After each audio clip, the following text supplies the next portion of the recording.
New Zealand's digital harm legislation, they've actually extended it now to basically a government-run firewall in New Zealand where they can just choose to censor anything they like.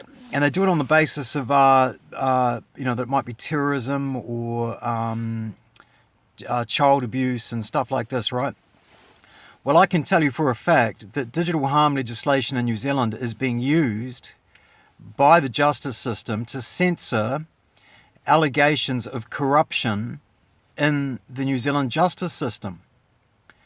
In other words, there are cases where people have alleged the justice system are corrupt and they are being charged under digital harm legislation to silence them and to shut them down and to get rid of those allegations of corruption.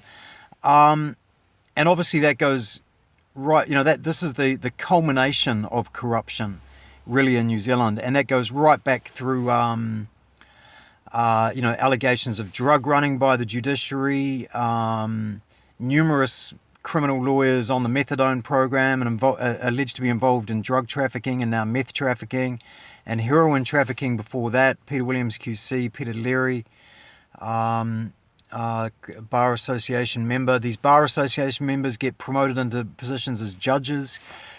That's the mafia, folks, that are running this country, the actual justice system. They've got the reins. They can silence, now with this digital harm legislation, they can just silence anyone that speaks out about corruption. This is the culmination of the silencing, the Soviet-style silencing of the media and of journalists and truthers, etc., is the digital harm legislation under the guise of terrorism. Well, the government is staging terrorism in this country.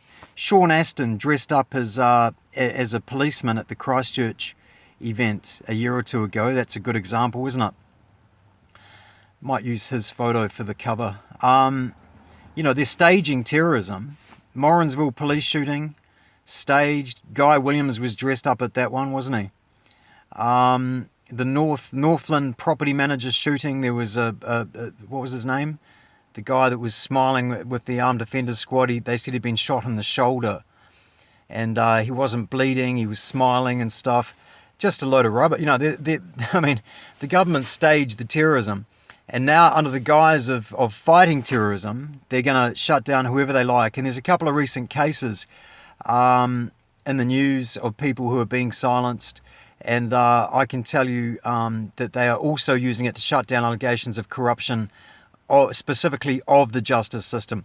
Under the principles of natural justice, the justice system have a duty to not be biased.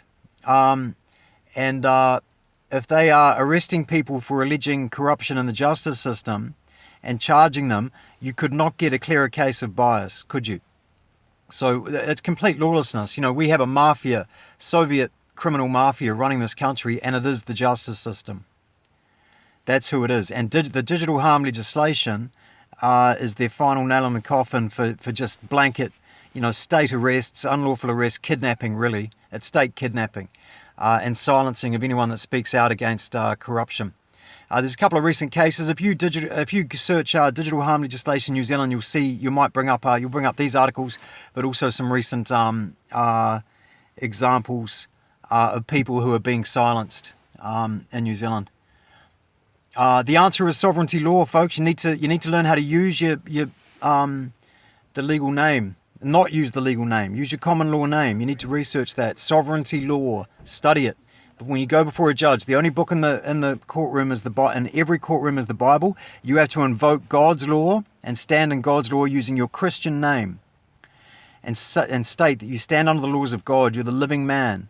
And you do not acknowledge their jurisdiction of the legal system because it is corrupt to buggery and back, and the digital harm legislation is the final nail in the coffin for it.